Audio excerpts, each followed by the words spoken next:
quarter column in the upper right-hand corner of the page. Otherwise, I don't take the ad. Yes, sir. Now, let's see, what else is there for me to clean up around here? Yeah? Well, Mrs. Eustace, how are you? I called because I wanted to know how much you charge for a trip to Windsor on Friday. Friday for Windsor. The camp for the underprivileged boys. Yes. You see, I wanted to charter one of your buses to take some of the boys to camp. Oh, yes. Well, in that case, I couldn't make any charge. No, if it's for charity. No, Ms. Eustace, not a penny.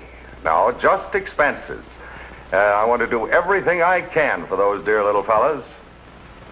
After all, I was an underprivileged kid myself once. Like most people, law enforcement officers take a great deal of pride in their work. And when a case is solved, the man responsible for its solution has the personal satisfaction of a job well done. Not only because he has brought a lawbreaker to justice, but because he has won a victory for all honest men over the thieves, swindlers, and sharpshooters who think they can get away with it. Such a case is the one I'm now going to tell you about in my role as Chief of the Intelligence Division of the Internal Revenue Service. Treasury File 7191, Internal Revenue Service. The case of the chartered Chiseler. Well, let's see, I gave you the new schedule on those buses to the Army Induction Center. And we've got 4 trips next week to Mount Gilpin for the hotel. Well, that takes us to the middle of the month, doesn't it? Yes. What about Mrs. Eustace? Oh, yes, Mrs. Eustace and those monsters she's taking to camp. Well, I think I can squeeze Crawford in on that run. I'll take him off the sightseeing tour for that day and use Hobart. Do you have to? What do you mean? Why do you always switch Crawford's schedules around so we can drive for Mrs. Eustace? I notice you do it for all the other women's organizations, too. He's our best driver, kid. He knows how to handle those old biddies. Besides, they always ask for him. Oh, I see. This, Crawford's a pretty handsome guy. He's got a way with the women. You know him? Yes, I know him. I've seen him once or twice. You've been out with him, too, haven't you, Louise? Yes, I've been out with him. What's the matter with me, baby? Why do you always have to turn me down on dates and go out with that guy? 15 times I have to ask you to go to dinner with me or go to a show or... There you go again. Every time I get close to you, you run away from me. What for? What are you afraid of? I used to have secretaries that'd give the world to be on the good side of the boss. Well, what makes you so different? I'd better get these letters off, Mr. Miller. No, wait a minute. I don't like to talk to you like this, Louise. I want to do nice things for you. I want to take you out to nice places. I want to spend money on you, maybe put a ring on your finger. I'm that nuts about you. Don't ever do that to me, Mr. Lamont. Don't you ever put your hands on me again. I'm sorry, baby. I couldn't help it. Well, yes, I agree that for a man who owns a fleet of charter buses, Malone appears to be reporting a relatively small income. And yet there's nothing in his returns that looks particularly suspicious to me. What caught your eye, Logan? Sit down. His deductions for charity, Chief. In every case, his contributions were directly connected with his business dealings. If he contributed to a church, that very same church used his buses. If it was a woman's charitable organization, well, they chartered his buses, too. Well, there's nothing very unusual about that, Logan. He'd have reason to contribute money to organizations which patronized him. Yes, be good business, I suppose, but if a man gives almost $1,600 a year to charity, don't you think it's strange that he doesn't contribute 1 cent to the Red Cross or some other organization that he doesn't directly do business with? I mean, if a man is that charitable, wouldn't it show up someplace else? Yes, I think maybe you've got something there, Logan. All right. Go ahead on a preliminary investigation. Right, Chief. In order to determine whether or not Ed Malone had been making more money than he reported on his income tax returns, Agent Logan began a preliminary investigation of Malone's standard of living, the type of house he owned, the clubs he belonged to, the restaurants he frequented, and the sort of purchases he made in local stores. Apparently, Malone lived a rather modest life, having a charge account in only one department store in town and using it only occasionally. However, there was a charge account in this very same store for a man who had given Malone as a credit reference. And this account was used quite frequently for a number of expensive purchases. Oddly enough, the man who maintained this account was a bus driver who worked for Malone, a man named Crawford, John Crawford. Well, thank you, man. Thank you, Johnny. But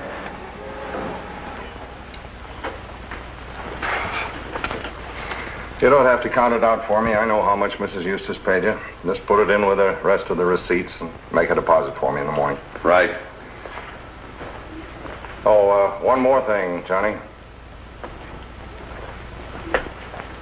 I think I've mentioned this to you before about Louise. What about her? She ain't right for you, kid. Stay away from her. What do you mean? Now, look. There ain't two dames in my whole life that I've ever felt this way about before. And I don't want no competition. Well, I don't know. Now, don't give me any argument, Johnny. Stay away from her. The way I figure it, she's kind of sweet on you. And if you keep out of the picture, I can move in easily. But, Mr. Malone... I told you I don't want no argument. Now, don't get me mad. Maybe I like this girl. Maybe I'm kind of sweet on her myself. I don't care what you are. What I say goes. Don't it, Johnny? Don't it? Yeah.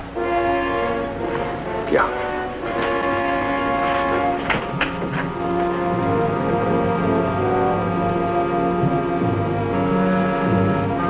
Johnny?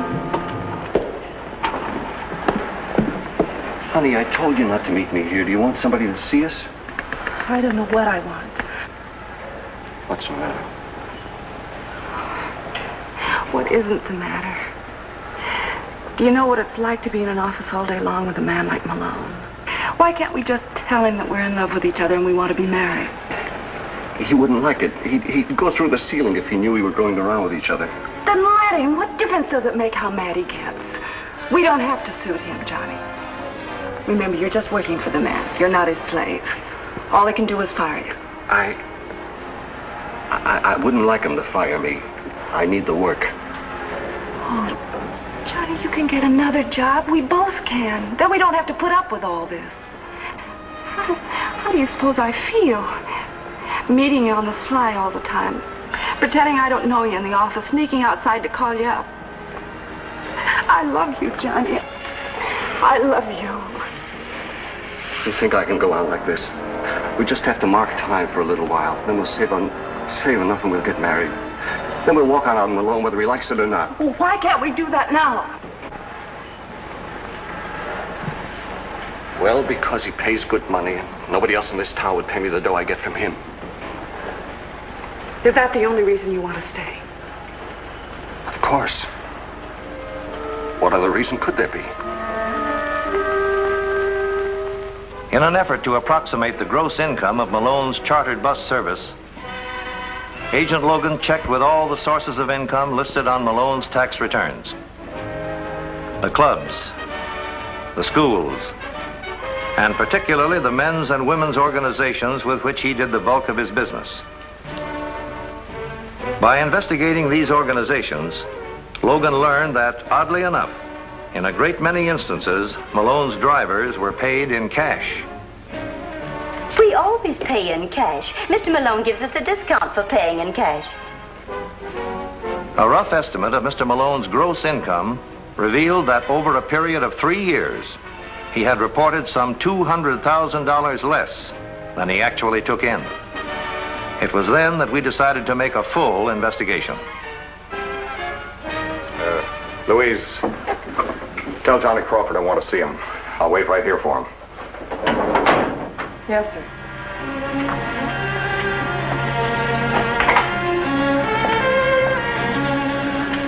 But why, Johnny? Why haven't you been to see me?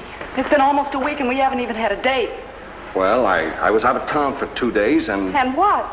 Honey, don't pin me down like that. I just couldn't make it, that's all. Don't you love me anymore, Johnny? Is that what you're trying to do, let me down easy? Of course not. It's just taking too much of a chance. If he should see us going around together, Maybe you want to break off for a while. Is that what you want? I didn't say I wanted to break off. You know I love you. Johnny! Johnny! I told Louise I wanted to see you. Yes, sir, Now, Johnny. Yes, sir. I'm coming.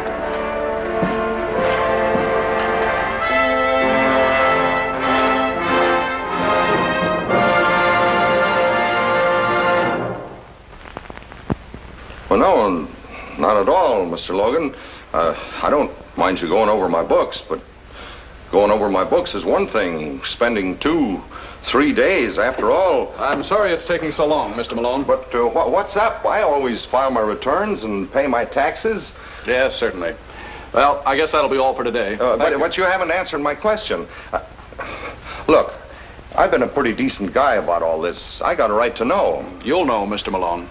But if I've made any mistakes, I'd like to correct them. What mistakes would you like to correct, Mr. Malone? Well, These books have all been audited, haven't they? sure, but maybe I've left out an item someplace, or maybe a couple of items, you know. Like what? You've reported everything on your tax returns, haven't you? Well, certainly I have. Well, then there's nothing to worry about. Goodbye, Mr. Malone. I'll be back in the morning. Louise, come in here a minute, will you? Has that Treasury guy been asking any questions about me? No, sir. Has he said anything about my cash account or my books or anything like that? No, sir. Well, what are you staring at? You think I've done something wrong? And if I did, do you think they could catch me? I don't think anything, Mr. Malone. I mind my own business. Atta girl. You keep doing that, while these Treasury men are around, everything will be hunky-dory. Now, how about going out to dinner with me tonight? We'll have the thickest, juiciest steak and mushrooms this side of Kansas City. We'll go all the way up to Stockton, Please let me go. Oh, don't be like that, honey. I don't see why you can't be a little nice to a guy once in a while. You could write your own ticket with me if you'd be a little nice. Nice? What do you know about being nice? You never did anything kind or decent for anybody in your whole life. Maybe I'm about to change. And that'll be refreshing, and maybe you'll let me alone. Why don't you leave Johnny alone, too? What are you trying to do to him? Why are you trying to break us up? Ah, forget Johnny Crawford, honey. He can't do nothing for you, not the way I can. He's just a two-bit punk I picked up from off the street and made a driver out of. I could step on him like a bug. And what could he do to you? Are you kidding? You're using him, aren't you? Every time there's a cash collection, you use Johnny. There must be some reason for it. Look, you told me you was minding your own business.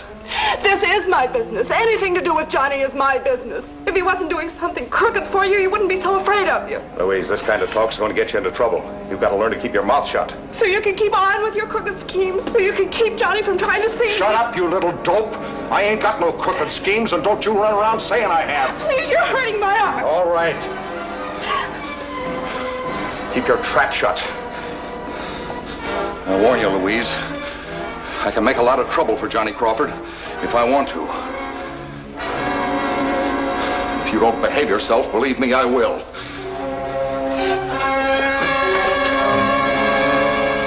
But I had to, Johnny. I had to see you. Malone can't keep me from coming to your apartment. You don't know him, Louise. You don't know what he can do. What can he do that he hasn't done already? But you shouldn't have talked to him that way. You shouldn't have said what you did about me. That'll only make things worse. But why, Johnny? Why? You've got to tell me once and for all why you're so afraid of it. Honey, don't you think I would if I thought it would do any good? You can't take back something you're sorry for, something that's already been done. But what's been done, Johnny? Oh, look, darling. When you love a girl, When you ask her to marry you, she has to know what you are, what's inside of you. Otherwise, the marriage doesn't mean anything. A part of you isn't in it. Johnny, what have you done? How can I tell you? How can I say it?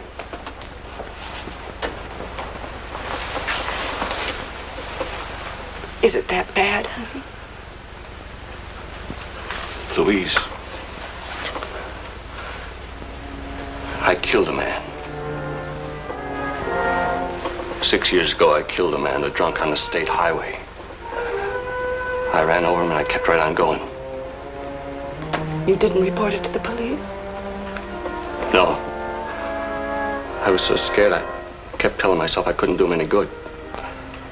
I didn't want to get mixed up in it. They might find out about the car and Malone might put me in jail. Malone? Yeah, it was his car. I borrowed it one night without his knowing it. The worst part of it is he found out anyway.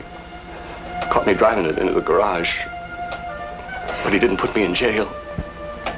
Told me to keep my mouth shut and he'd take care of me. From that time on, you've had to do everything he told you to do. Unless I wanted to go to the jail. It was like being on a string. All he had to do was open his mouth and I'd do what he said. Sorry I told you now. Oh, no, Johnny. I'm not sorry you told me. Just sorry for you. Discrepancies. All sorts of discrepancies, Chief. Even in the accounts with his regular customers. Cash receipts improperly reported, or not reported at all. Items listed on his customers' books which don't even appear in his records. But they're all cash transactions. That's his game. To deliberately get these organizations to pay in cash so that there wouldn't be any checks or receipted bills that we could use as evidence. Well, if he's been making all this money, Logan, what has he been doing with it? Putting it in a hiding place? Possibly. It's also possible that he's been spending some of it through this driver of his, this Crawford fellow. For one thing, Crawford has paid for quite a number of stock purchases which Malone made at a brokerage house. I see. What about those out-of-town banks that you've had Anderson investigating? Any accounts show up in Malone's name or Crawford's? No, but Anderson has found two rather large depositors who gave Malone as a reference. Oh? Now, it could be that these depositors have been using fictitious names. And it could be that they'll all turn out to be Crawford. At any rate, we're working on that angle. All right, Logan, keep at it. And if there's anything you need from me, just let me know. Yes, sir. Yeah, don't tell me you can't do it. I'm telling you, it's got to be done. There's too much going on around here. Too many questions being asked. That Treasury guy is onto something. He's getting closer to the answer every minute. Even so, I still don't see why I'm not asking you to see. I'm telling you to close out those 2 bank accounts in Jefferson County and bring me the cash. You'll need some of it to get away. But why do I have to go? If I run away and this thing breaks wide open, they'll think that I've been stealing from you, taking the cash receipts and banking them under a phony name. That's the way I want it to look. If the house caves in, I got to be in the clear. But what about me? If they catch up with me, I'll never get out of jail. Now, quit worrying, will you? They ain't going to catch up with you no more than they did the other time. That hit-and-run deal worked out okay, didn't it? Did it? You call living like this okay? Oh, don't try to be so smart. You didn't have much choice about the way you were going to live after you ran over that guy in my car. If you want me to tell the cops about that, just say so. I can still make you take the rap for it. Yeah?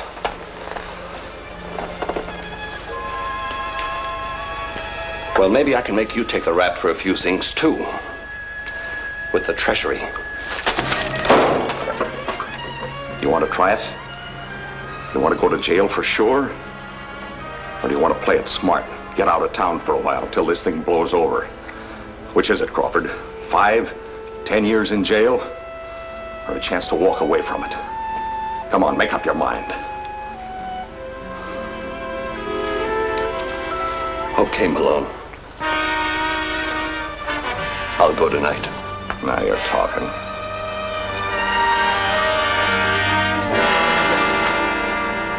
That's right, Chief. We tailed Crawford going into both of those Jefferson County banks, and he closed out both of the accounts. No, sir, there's no question about it. We have samples of the handwriting. Yes, sir, I'll do that right away. You can't do it, Johnny. I'm not going to let you throw your whole life away. It doesn't matter. My life isn't worth much anyway. If you were really for me, you wouldn't be standing around telling me not to go. You'd come with me. And help you run away from something you can't ever run away from. Don't you know what it would be like? Haven't you had 6 years of it? But this time it'd be different. We'd be together. We'd be married. Married to what? A prison term hanging over your head? Cops and Treasury men following you all over, moving from town to town to get rid of them? And from Malone, too? Well, what else is there to do? What you should have done in the first place, what you still have to do. Give myself up? Johnny, look, you do something wrong, you have to pay for it. Then you can start all over again, all fresh and new, with a chance of making a decent life for yourself. Sure. It's easy to say, but what's it like to do? What's it like to be in jail for 5 years? 5 years. You say it in a second. 5 years. But living it every day, every minute. It's the only way, Johnny. I'd be living it too, waiting for you. You would wait? You'd be there when I got out? I'd be your wife, Johnny. Where else could I be? I wasn't such a coward. If I could just... Do it, honey. Tell him. Call him on the phone right now and tell him it's your only chance. Then you'll be rid of it once and for all, and you wouldn't ever have to be afraid again. All right. All right, I'll call him. I'll call him right from here.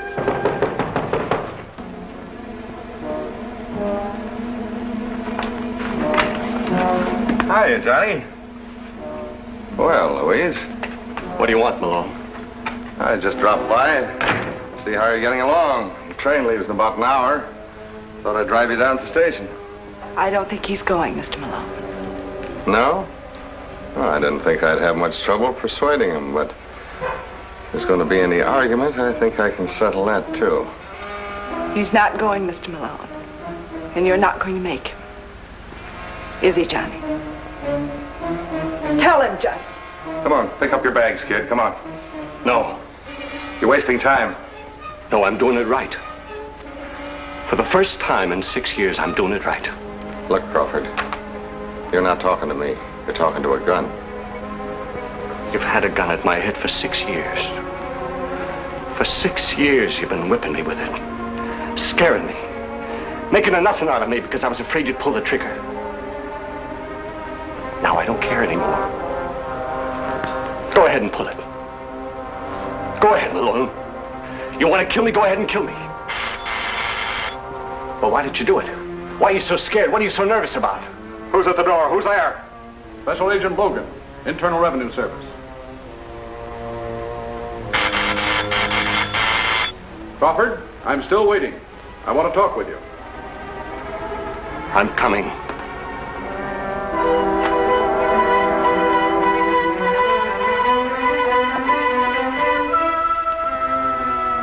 I got a lot to tell you, mister.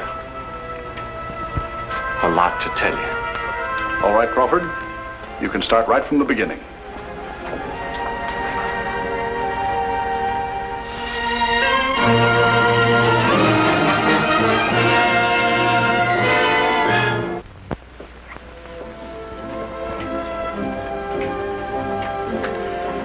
After confessing to being the hit-and-run driver who had killed a man some 6 years before, Johnny Crawford pleaded guilty to a charge of second-degree manslaughter and was sentenced to the state penitentiary for a term of 2 to 5 years.